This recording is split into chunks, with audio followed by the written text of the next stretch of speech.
Hey everybody, how you doing? My name is Alex.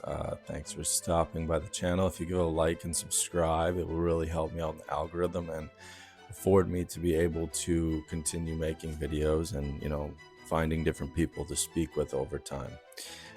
What I wanted to do today is go through some comments from Cross Bible Official.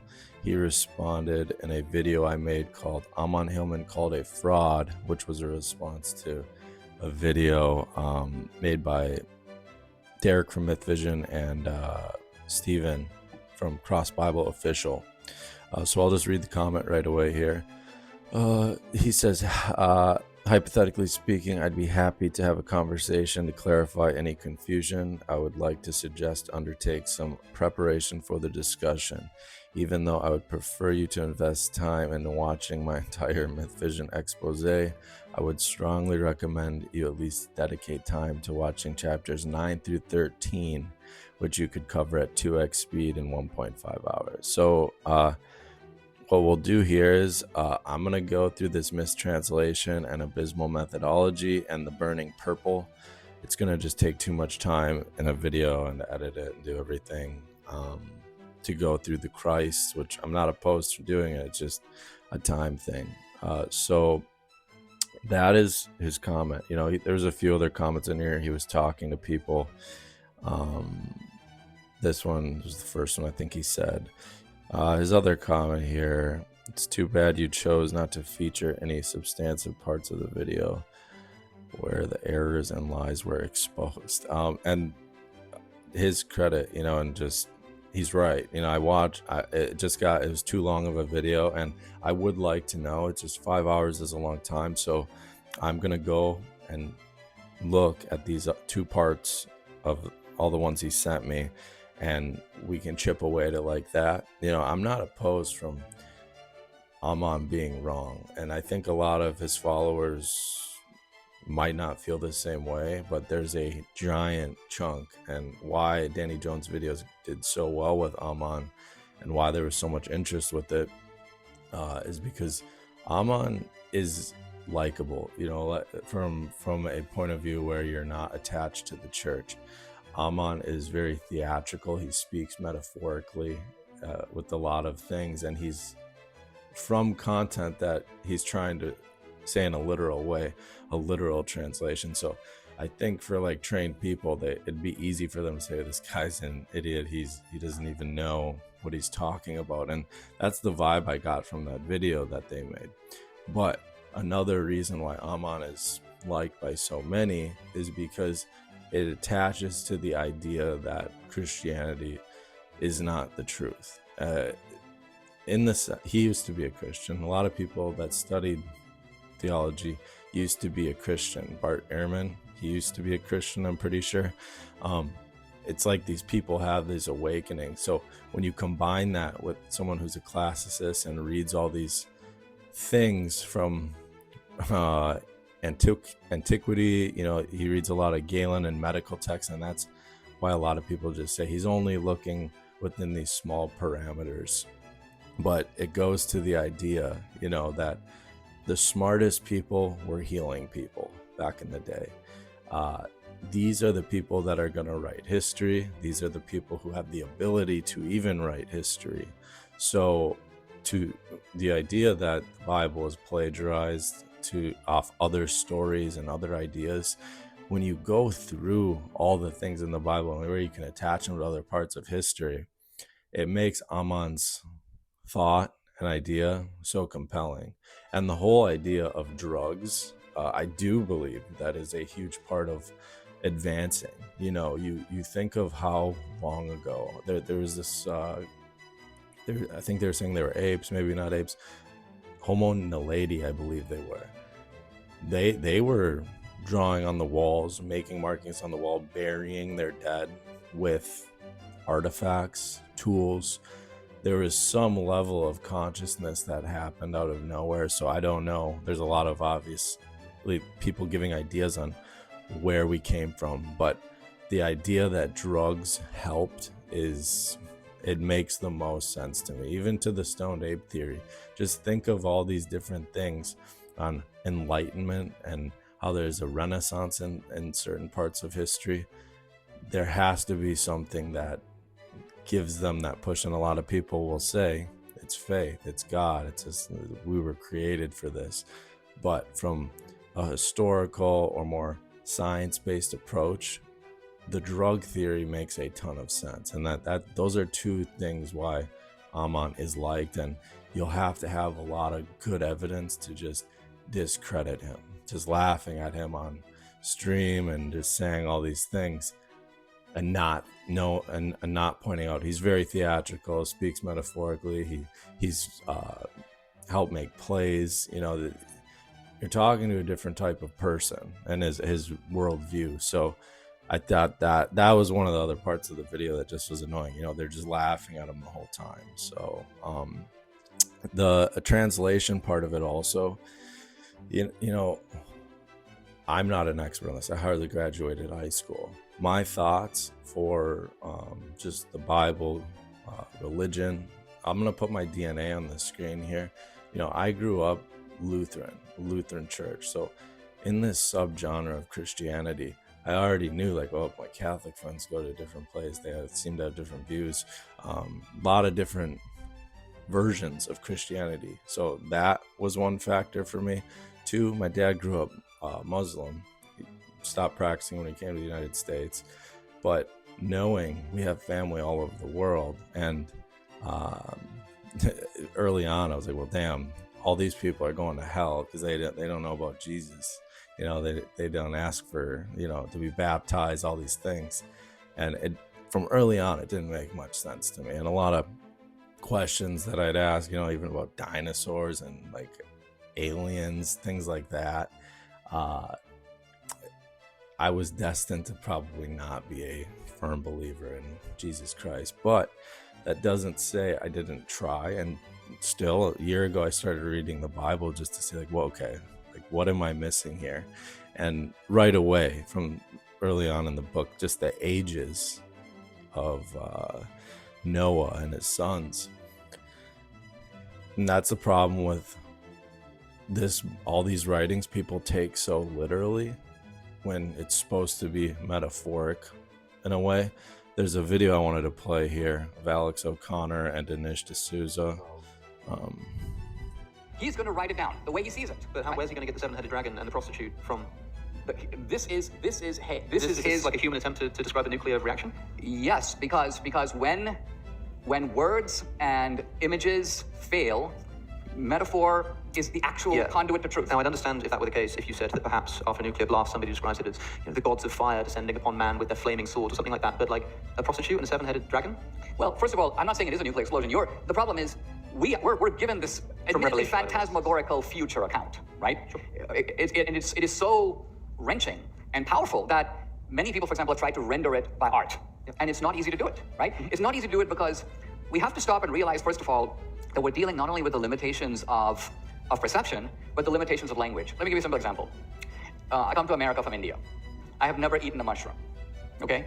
I ask you, Alex, what does a mushroom taste like? Sure. I would submit that you would be completely unable to render to me in words, however lengthy and ornate, what a mushroom actually tastes like. That may be true, but I was asking, for example, about... Okay, so the reason I wanted to say this was to kind of tie into how I personally feel very similar to Alex O'Connor, in the sense I'm non-combative, non-believer in a way, where it's don't try to, it's just you simply can't. There's so many things through history that don't make sense. So when it comes to the translation, like I said, I'm not going to be able to dispute anything, but I appreciate that Stephen has taken a lot of years of his life to study this and become an expert in it. And these are the type of people you need to have in the same room, same video chat as Ammon.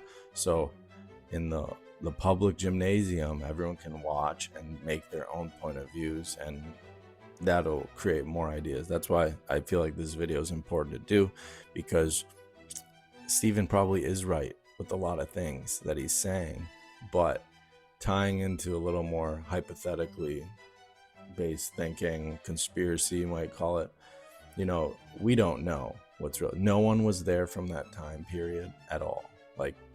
you could get written history, you could get oral versions told over years, then written down years later. You were not there. No one was there. And I feel no matter how much of an expert someone can be, they're never going to know the full truth of even how these people necessarily sounded. And I made a comment, a video actually, just how that word lay stays pronounced differently by a lot of different people. So even the fact that there's conversation on how people pronounce things, it makes it that much more confusing for the people who are interested in this and can't make a call and say, I don't know who's right or not. But tying all those other thoughts into Ammon on why people like this type of stuff, you're gonna need a lot more evidence to say Ammon is completely full of it. And Danny Jones even said on his podcast many times that he wants to know if he's full of shit. And even with this video, we'll see. I mean, but what I did see, it's more of just a character assassination. From what I saw, I didn't watch the whole thing, but even the thoughts of Neil, Gnostic Informant, and Derek, they brought on Ammon. They've done shows with Ammon. There was a relationship there that was positive at one point that turned not positive, and you can find that through content. I don't know what happened. I've heard Neil say Ammon freaked out on him, but that in itself also, it makes videos like that, knowing that these people don't necessarily get along, not to try just to defame him, but there'd be more natural motivation to not want to say he's correct with things. All right, so we will start here at 4949. In his comment, he said to start at 53, but in another comment, there was one that he said it start at 50 and just watch for 10 minutes. 75,000 limata, the lemmas that are the dictionary forms of those words.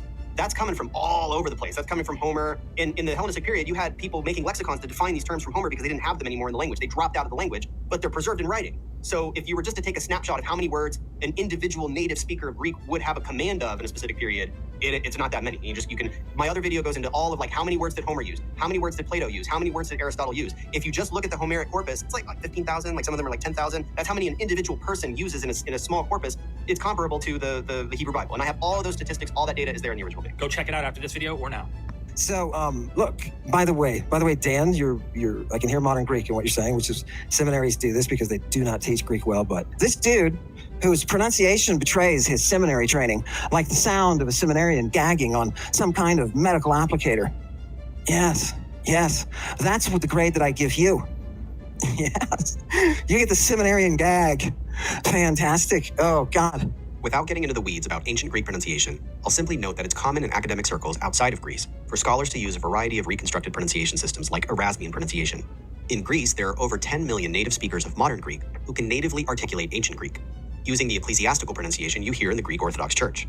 This is the pronunciation you'll hear me strive for in this video, which is incredibly useful for people who want to acquire Greek as a living language and model their speech on the cadence of native speakers. Since Dr. Hillman makes fun of his critics for their pronunciation, his stilted failure to articulate Greek is fair game. I'd like to draw attention to a handful of Greek words that he habitually butchers by putting emphasis on unstressed syllables where they don't belong, because they don't have accent marks. Whenever he mispronounces a word this way, it will be flagged with a buzzer. So for the record, the adjective deadly is pronounced thanasimos, with a stress on the antepenultimate syllable. Dr. Hillman mispronounces it as thanasimon in the phrase something deadly, thanasimonti, which he thinks is a drug. The feminine noun that sometimes refers to the reported efficacy of a therapeutic medicine is pronounced epangelia, with a stress on the penultimate syllable. Dr. Hillman mispronounces it as evangelion, as if it were neuter, trying to make it sound like evangelion, which means gospel. Lastly, there are Hillman's 3 favorite words where he misplaces the emphasis on the second to last penultimate syllable, even though the accent mark is over the last ultimate syllable. The adjective naked is not pronounced gumnos. Greeks pronounce it like gymnos, and in Attic Greek, it may have sounded like gymnos, but not gumnos. He's popularized the mispronunciation of the noun translated as bandit, saying it like leistes. Greeks today pronounce this word like listis. In Attic Greek, it may have sounded closer to leistes or leistes, but not leistes. Lastly, the word for linen cloth or linen garment is not sindon, it's sindon, or maybe sindon in ancient Greek.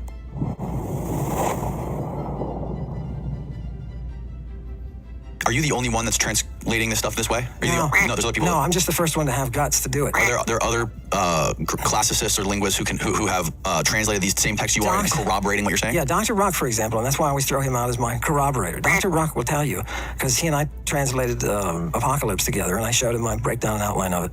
And so he can tell you, all I'm doing is translating. None of the stuff is made up. It's just straight up translations.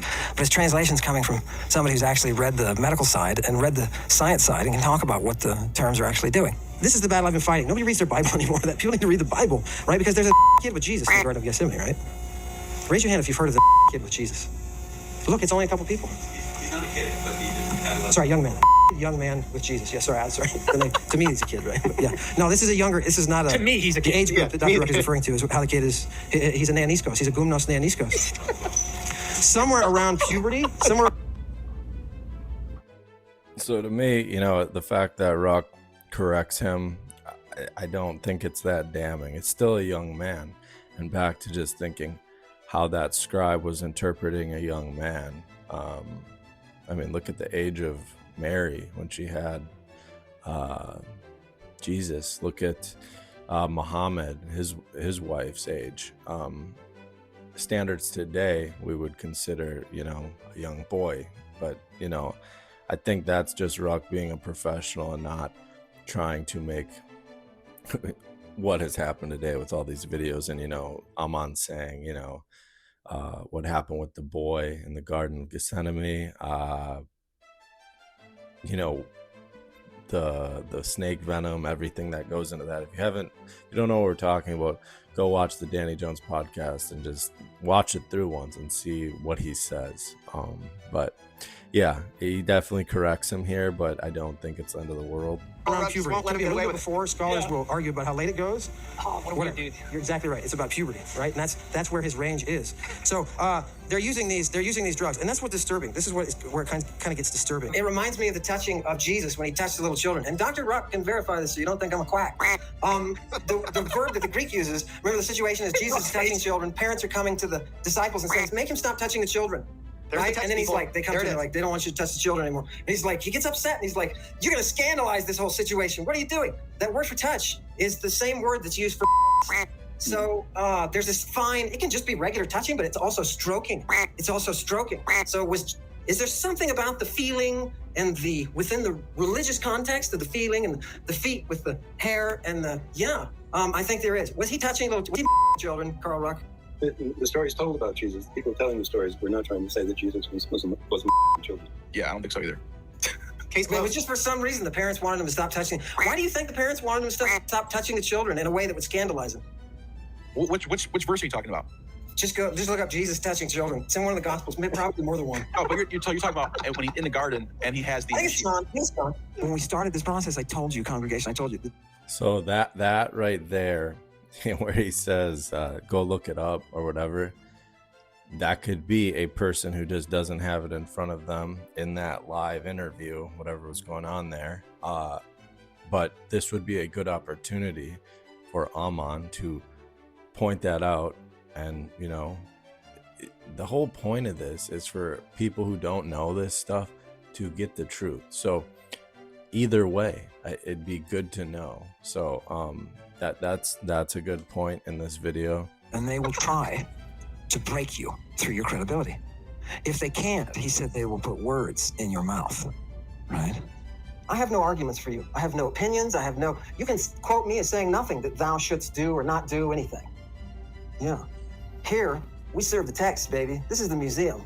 We serve the text. Now, I'm going to give you my translation, which is going to differ from modern, or at least classically important translations, and I'll show you. One of them is by Browning. Here's the Browning translation. Yeah, and here and there, heaven high, the torch uplifts, flame medicated with persuasions mild, with foul admixture unbeguiled of holy unguent, from the clotted chrism, brought from the palace, safe in its abysm. By the way, Robert Browning made up that word, right? Which is something, yeah, he did. Chewy's looking at me like, are you kidding? No, he had to find something to rhyme prism, right? So he just made it up. But I'm going to give you my translation, right? So here and there, this very tall Amazonian, what is she doing? She's waving her torches because these are night rites that the priests are involved in, right? You realize, right? We caught her. So here, they're laughing at it. This is a part of the problem. We just see this, like you said, random writing in Greek, and him saying one thing, and people disagreeing with it, and it's why it's so important. Stephen and Ammon could have a good conversation. I think we could get a lot done for people who are just wanting to know more. That's kind of a big problem with this. Not saying either video, just the problem with understanding it. Powered by that painkiller that causes us to be softened. Imagine being able to build anything just by thinking about it. Meet Base 44, a complete AI creation platform made for... She is covered with the drugs. She is Christing. She is Christing. What is that pharmos? So I just want you to be in there. I want you to be in there and realize it means treat by using pharmaca, generally treat, right? And it talks about... So, it's been widely publicized on like every podcast or anything out against Ammon, even himself. He gets a lot from medical text, and I made a video on tying back into Finkel and Sumerian, ancient plagiarism. Scribes writing in that time, any time period, are probably going to borrow from other writings, popular writings, different languages, translations of it. So, back to Alex O'Connor and De Souza, it's how it's interpreted. That is just the way Ammon is interpreting it. And I understand Stephen saying it's not correct. The way he's interpreting it is not correct. But that's why there just has to be way more conversations with experts and Ammon, so people can have a better grasp that aren't well versed in this. Okay, so that was the abysmal methodology and mistranslation, and now we're gonna go into the burning purple. Oh god. In Greece, fabric and clothing were colored using natural dyes from shellfish, insects, and plants. Skilled craftsmen across the Greek world extracted dyes from these sources and combined them with other substances to create a variety of colors. Murex is the generic name for 3 species of mollusks that reside in the Mediterranean. The substance they secrete was used by craftsmen to create the most expensive dyes in the ancient world, the most famous of which was Tyrian purple. It was imperative that the mollusks be captured alive, as they only secreted the precious purple liquid needed for dyes upon death. Each mollusk only produced a small amount of liquid, and thousands of them were needed to produce even a gram of the substance. Because of this, captured mollusks were usually kept alive in seawater immersed baskets until enough had accumulated to produce a satisfactory amount of dye. Dyers checked the hue of the purple liquid by dipping in raw wool. The hue could be changed by adjusting the temperature of the liquid and by soaking the wool for different periods of time, with longer soaking producing deeper shades. The wool was dyed once before spinning and again before weaving to ensure it maintained its color. While Murex purple dyed wool easily, it did not adhere as well to other fabrics, such as linen. The most common Greek garments were the peplos, the chiton, and the hymation. The peplos, typically worn by women, was a body-length cloth. It was folded back on itself and worn draped over the body and pinned over the shoulders. The chiton was a long garment with sleeves. Ankle-length chitones were normally worn by women, while men wore shorter versions of the garment. A hymation was a mantle that was worn over both the chiton and the peplos. Outside of daily life, there were also specialized clothes worn only in exceptional situations like weddings and religious ceremonies. Look at Porphyrios here, right? And you see the different dialects that you get from the top. You got it in Attic, and you got it in Aeolian, and so you got some Sappho there. Well, look at number 1, right? It's something to do with the sea. Number 2, blood gushing. The purple. Number 2, the purple. Purple of stuff, cloths, etc. Yeah, okay, etc. It's a dye, right? Look at number 3, purple clad. You can have the purple people, right? Walking around with their purple. And then number 4, purple spots. But then number 5 is a specific, and then number 6, oh, more, there it is. It's that thing that sets. It's a specific, right? The purple. The reference in LSJ to the mordant used for purple is a reference to purple dye. They are simply talking about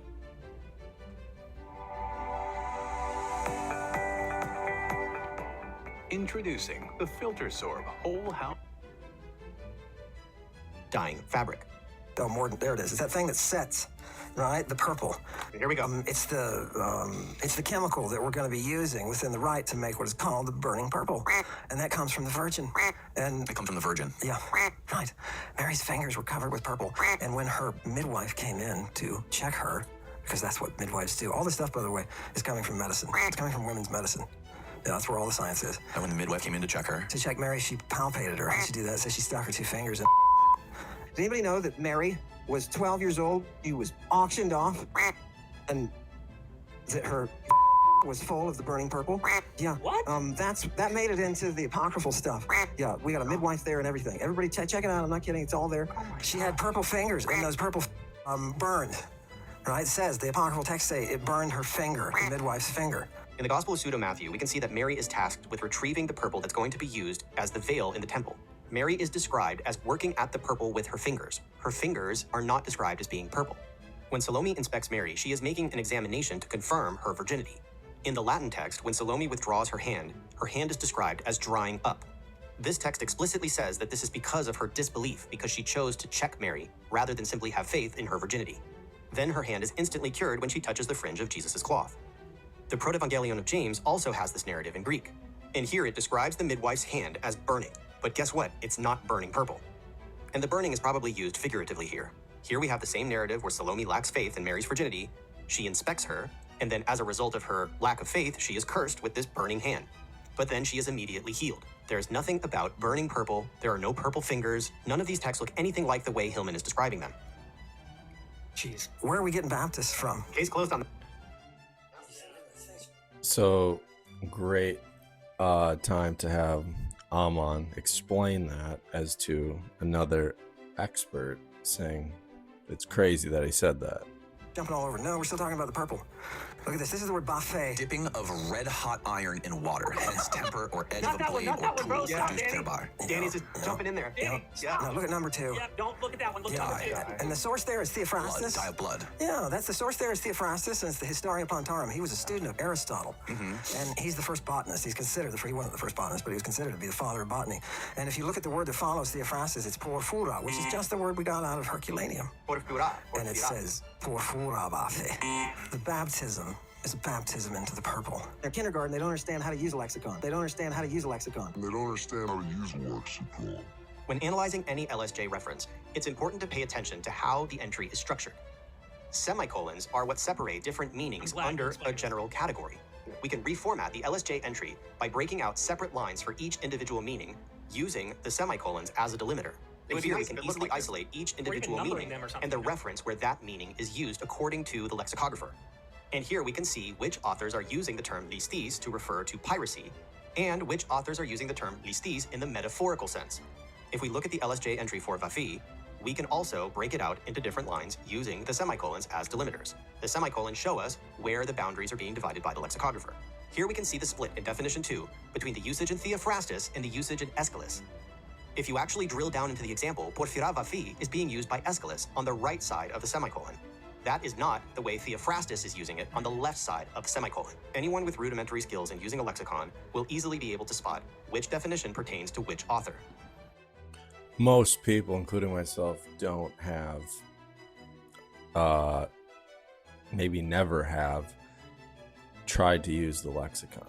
I know I've been to the website and looked many times, but it is very confusing for people who just haven't had an education in this. So I can understand all the errors and points that he's making. I don't know, I probably should have looked this up, but from my understanding, Stephen is more into modern Greek. And in the start of the video, I said there was 10 million native Greek speakers that could interpret ancient texts. So I'm not discrediting anyone.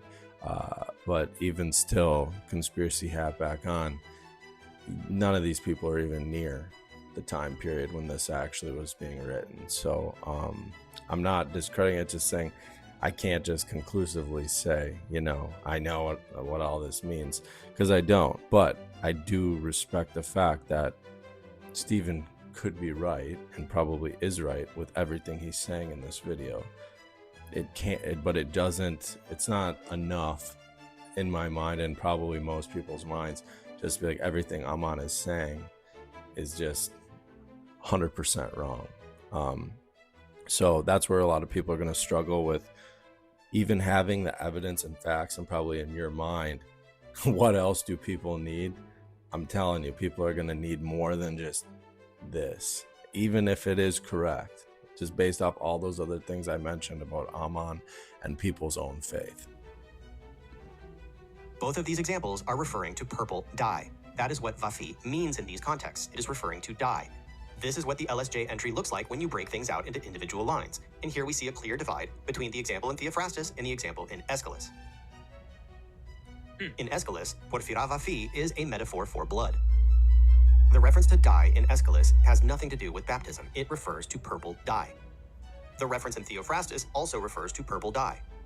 There are many, many references to purple in Galen, and none of them refer to the burning. You really can understand too how if someone is just reading ancient Greek medical text and trying to put it into all this religious, the gospels, whatever we call them, religious texts, I can see how it's not going to be accurate. But back into the idea, these are the people writing, the people know how to heal back then.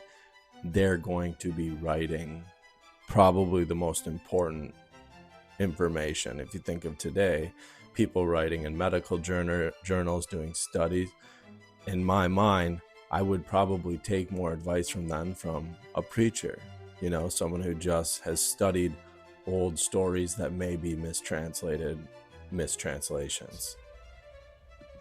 Purple. They refer to purple dye, or marine purple. Galen makes several references to burnt shells using the aorist passive participle. There are many such references to burnt oysters, purple dyes, and shells. Yeah, I'm an AI, but I'm here to talk apps. Real apps you can build in minutes with Base 44. This finance app solves your... I can see him complaining. The way his brain cult. works. We're still in a cult. Right, Baptists, you know what Baptists carry? They carry drugs. Yeah, they carry drugs. Everybody's carrying drugs. It's like Danny, dude. Danny is like picking up within the first interview. Danny's clever. Danny may not be like a PhD at all, or like sit here and absorb academics left and right, but he is clever, bro. He'll pick up on stuff and he'll already be predicting. Like he can see a pattern. Oh, it's a little kid, right? Oh, it's a drug, right? Oh, it's a burning purple, right? And actually, and it's obvious. Well, and look, if the LSJ broke out its entries the way that I did in my slideshow, it would be 5 times bigger, right? You would have just like 10 volumes of LSJ because they would be writing out the names of all the authors. So there's a reason why it needs to be so condensed, and then they have an index where you can see, okay, well, this is what these abbreviations stand for. There's a reason for that, but Hillman uses that to his advantage because he's pulling up LSJ, and obviously, like Danny Jones and his audience is like, wow, this is some heavy scholarly stuff. Yep. Yeah, it's like it's so dense, and this guy is able to pick it apart because he's a genius and he's so well educated. Well, look, I don't want to be too hard on him for not seeing that like Theophrastus is to the left of the semicolon. You could say, okay, well, it's on screen, and like, but he had time to prep. That's what I was gonna say, dude. He knows about this burning purple thing. He's been pushing. You're gonna tell me he didn't know the source by now after regurgitating the same old burning purple thing, and then him get the right of that semicolon conflated with the left? I mean. Well, if you look up purple, you're inundated with thousands and thousands of examples. This stuff is just it's just really popular. Like, there's purple dye all over the place. And so it wouldn't surprise me if somebody could somehow come back to me and say, no. I mean, there are medical applications of the purple, right? Removing growths and toothpaste and stuff like that. So if he can, my assumption is that if it were legit, if this existed and it wasn't a figment of his imagination, he would be showing those examples. They would be on Danny Jones. They would be on his channel. He would be pulling them up all the time. They would be his favorite examples if they existed. And because they don't exist, he has nothing to show. There's nothing there. He's turned. So good time for those two to bring that out in the open and hear the back and forth between that, because it'd be interesting to hear, you know. That last little clip of those two talking, you know, those are all questions that should probably be directed to Ammon directly, and hear his answer, then give a rebuttal, and let us all watch. Last clip I wanted to play here, it's not from this, but Neil Senlak, Gnostic Informant, he was on Danny Jones. This was just a clip, but I wanted to play this, tie into the burning purple stuff and the impact of drugs. Right. Didn't Ammon also say there was like bodily fluids mixed in there? Yeah.